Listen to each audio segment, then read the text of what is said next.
Welcome to All Home Care Matters, the show where we discuss all things home care, with discussions on important age-related matters and topics. Brought to you by Enriched Life Home Care Services, the #1 rated home care provider in Michigan by Top Rated Local.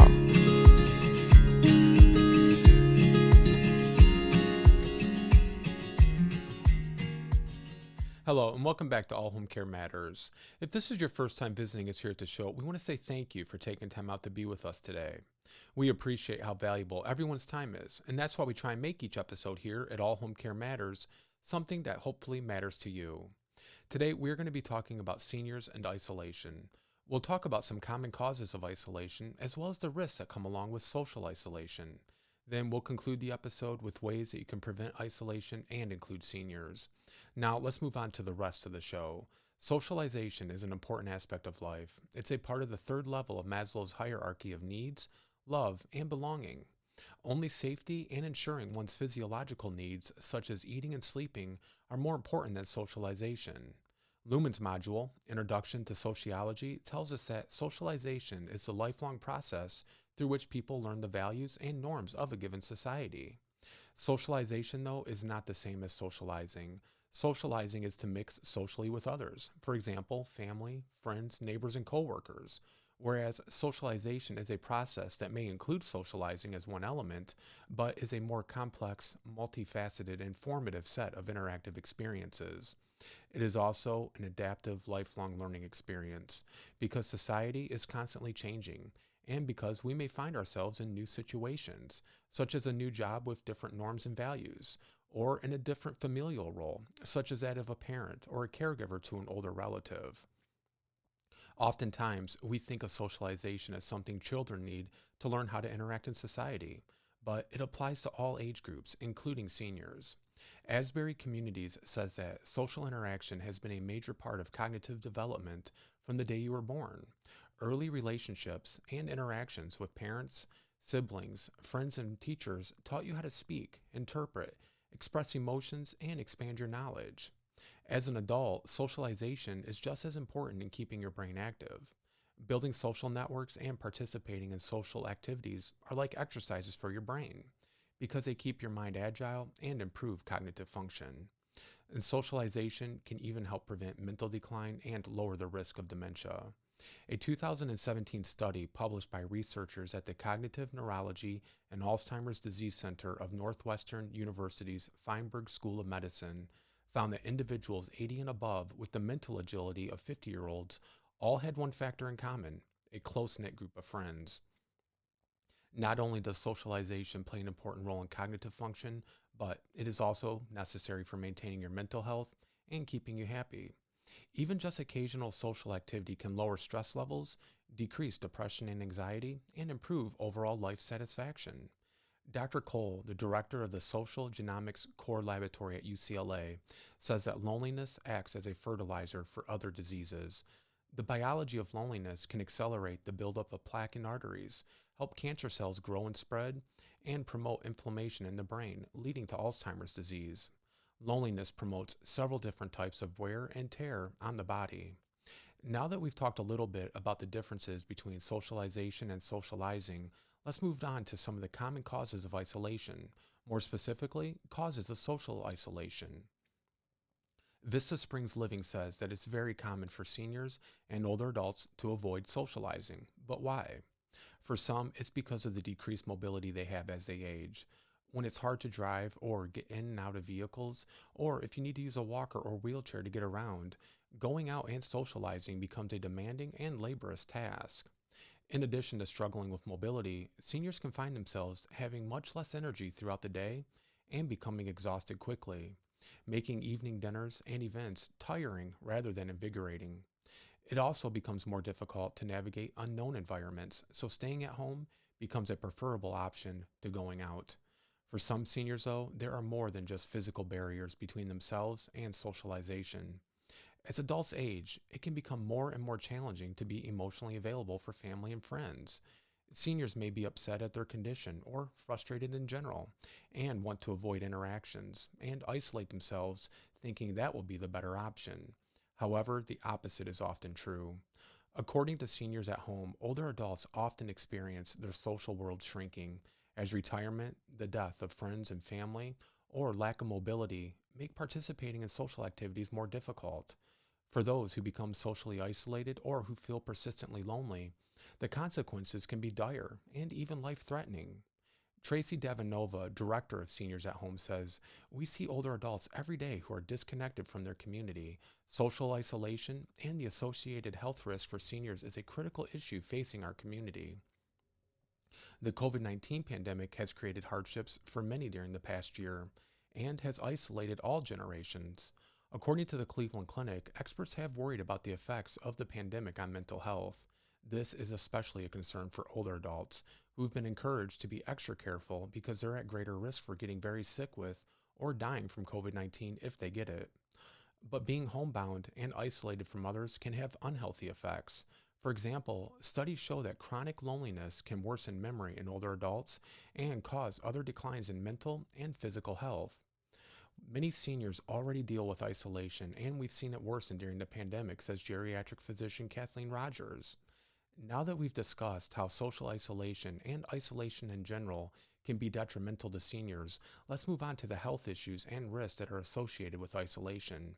A report by the Administration for Community Living's Administration on Aging from the Department of Health and Human Services says that about 28% of older adults in the United States, or 13.8 million people, live alone.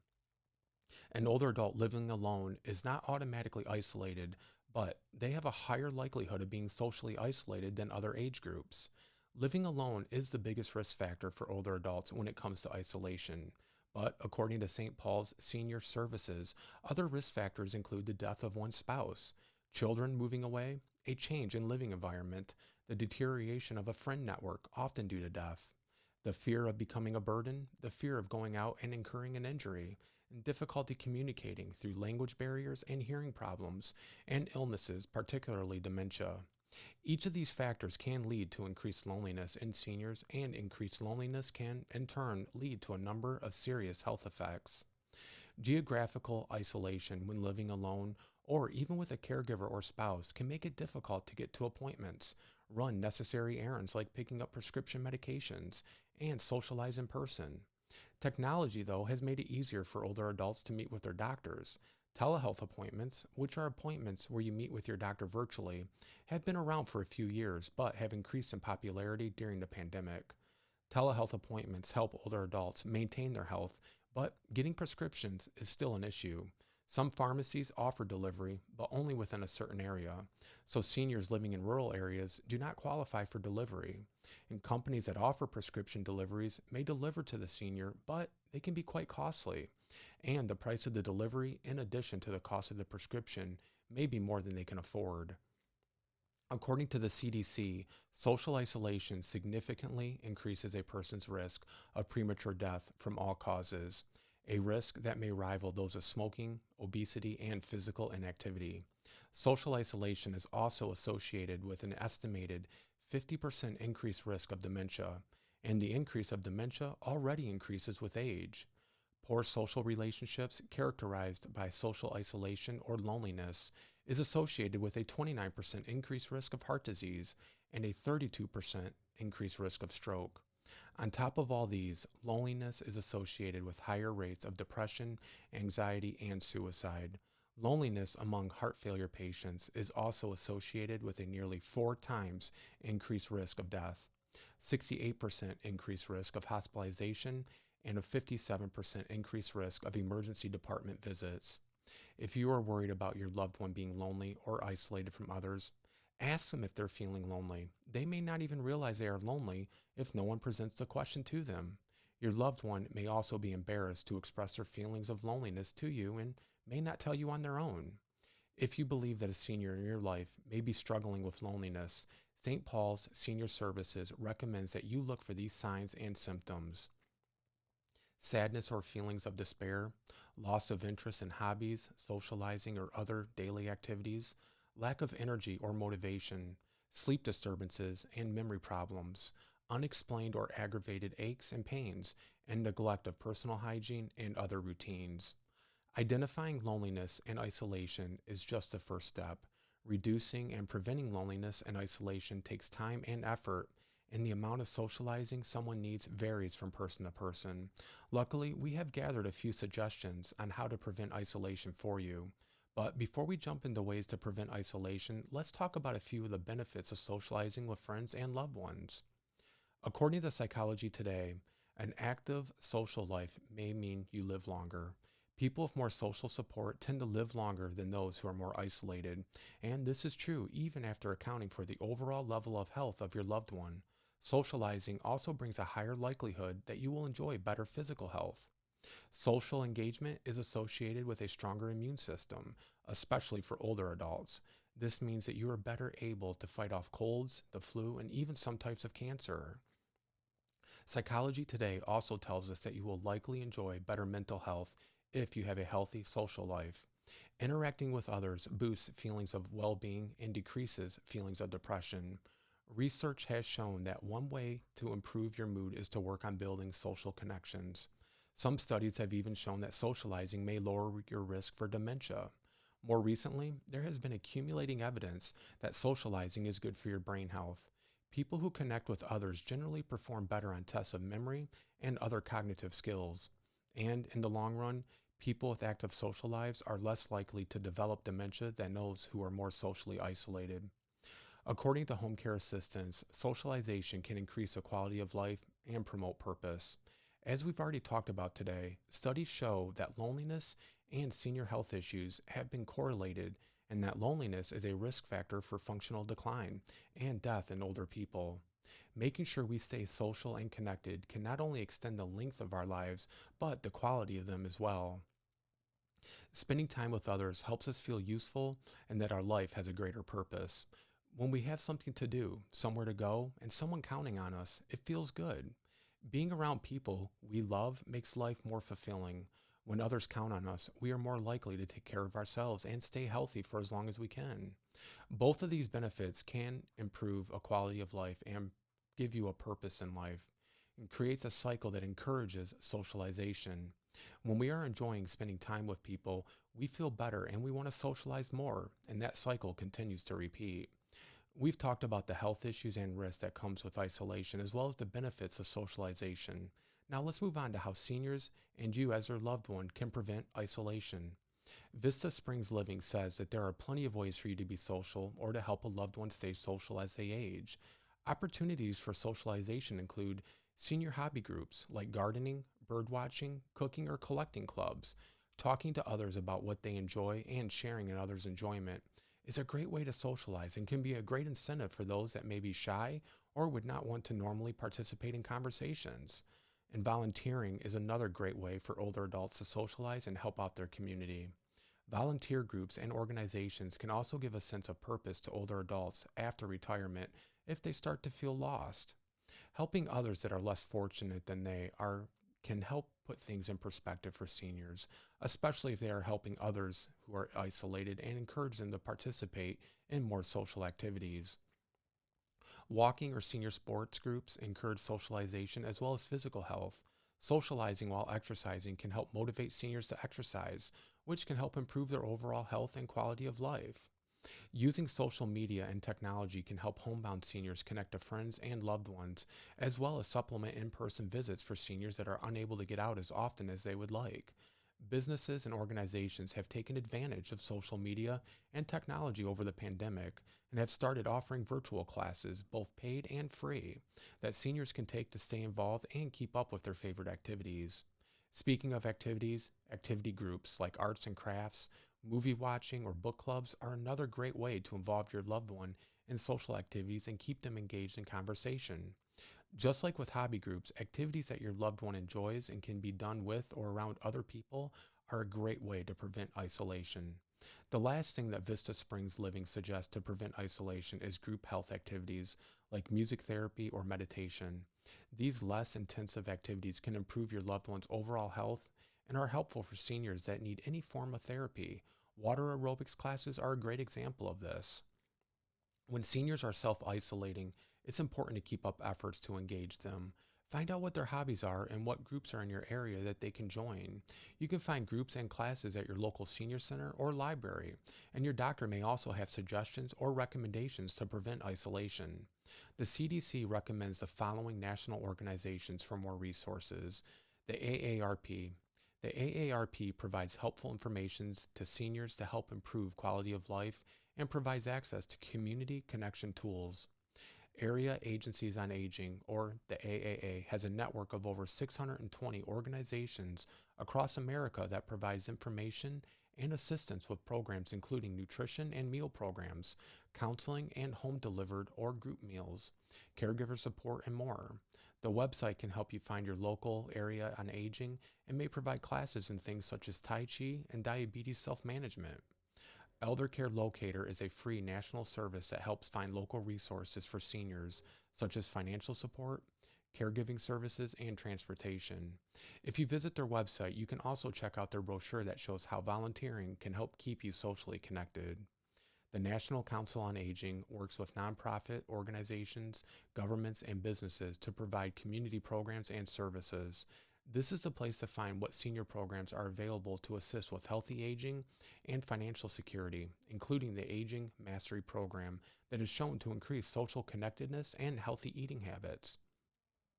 The National Institute on Aging, or the NIA, provides materials on social isolation and loneliness for older adults, caregivers, and healthcare providers. Materials include health information, a print publication, a healthcare provider flyer, and social media graphics and posts. So far, we've talked about how you can prevent isolation for your loved one, but let's not forget to prevent isolation and loneliness for caregivers as well. Seniors at Home tells us that caring for a parent, spouse, or loved one is an enormous responsibility. Family caregivers often find themselves juggling their caregiving duties with paid work and raising children, leaving them exhausted and without time to enjoy hobbies or social outings. This can create feelings of loneliness and social isolation. Practicing self-care, taking a few minutes for mindfulness, seeking support, and hiring respite home care can all help family caregivers get the rest and the social connection they need. As a caregiver, it's important that you take care of yourself as well. Caregiver burnout happens when you don't make yourself a priority. Don't hesitate to reach out for support when you need it. If your friends and family are unable to help you either financially or physically, there are several community resources you can use. Talk to someone at your local senior center to find out what support is available in your area. And you can also listen to any of the episodes we have done on caregiver burnout on our YouTube channel, website, or wherever you get your podcast. As we discussed earlier, the COVID-19 pandemic has worsened isolation for many seniors. Dr. Kathleen Rogers, a geriatric physician at Cleveland Clinic, says that many seniors already deal with isolation, and we've seen it worsen during the pandemic. As a result, we've seen a lot more patients with anxiety, depression, and worsening memory loss. Even before the pandemic, older adults were particularly at risk for loneliness. Dr. Rogers goes on to explain that after retirement, people's routines change, their brain activity and their social interactions are different. This increases the risk of being diagnosed with anxiety and depression, or both. As we get closer to the holidays, it's important to keep your loved ones in mind this year, especially if they are unable to visit with you in person. Try setting up a Zoom call or a FaceTime call with your loved one during times you would normally gather in person. If your loved one is homebound or living in a facility, try setting up a rotating visitors list. You may not be able to visit as often as you'd like, but others can visit your loved one too. Setting up a few visits for your loved one can also give them something to look forward to if they're struggling with feelings of loneliness or depression. There are several things you can do to prevent loneliness and isolation, and we cannot possibly fit them all in one episode. If you have any ideas or suggestions on preventing isolation and engaging seniors, leave us a comment or send us a message on our website. We want to say thank you for joining us here at All Home Care Matters. All Home Care Matters is here for you and to help families as they navigate these long-term care issues. And we invite you to please visit us at our website at allhomecarematters.com, where there's a private, secure, fillable form where you can give us feedback, show ideas, or if you have questions. Every form is read and responded to. And please, if you know someone who could benefit from this episode, please share it with them. And remember, you can listen to the show on any of your favorite podcast streaming platforms and watch the show on our YouTube channel. Just make sure to hit that subscribe button so that you never miss an episode. We look forward to seeing you here next time on All Home Care Matters. Thank you. thank you for joining us today. We look forward to you joining us again on another episode of All Home Care Matters. To learn more about the show and to connect with us, visit us at allhomecarematters.com.